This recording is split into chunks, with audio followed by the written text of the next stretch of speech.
প্রিয়জনেরা, আমরা আগমন কালের মধ্যে দিয়ে যাচ্ছি। This is the time for repentance, prepare ourselves for the Lord.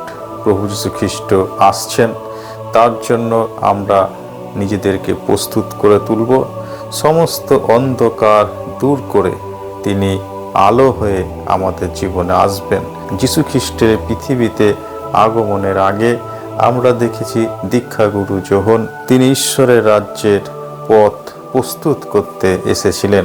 প্রভু যীশু খ্রিস্টের আগমনের পূর্বে তিনি তার পথ তৈরি করছিলেন। তিনি বলেছিলেন, তোমরা প্রভুর জন্য পথ প্রস্তুত করো, আঁকাবাঁকা পথ সরল করো, অসমান পথ সমান করো, তাহলেই ঈশ্বরের পরিত্রাণ দেখতে পাবে।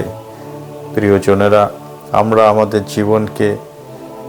আমাদের জীবন থেকে সমস্ত নেগেটিভিটি দূর করে দিয়ে ঈশ্বরের পথে ফিরে আসি এবং এই আগমনকালের 4 সপ্তাহ ধরে আমরা ঈশ্বরের জন্য আমাদের জীবনকে তৈরি করি। আমাদের জীবনের সমস্ত রকমের অন্ধকার দূর হয়ে গিয়ে তিনি প্রভু যীশু খ্রিস্ট আমাদের হৃদয়ে বাস করতে পারেন এবং প্রভু যীশু খ্রিস্টের আলো আমাদের সকলের জীবনের উপরে বর্ষিত হোক, এই প্রার্থনা করি। ঈশ্বর সকলকে আশীর্বাদ করুন।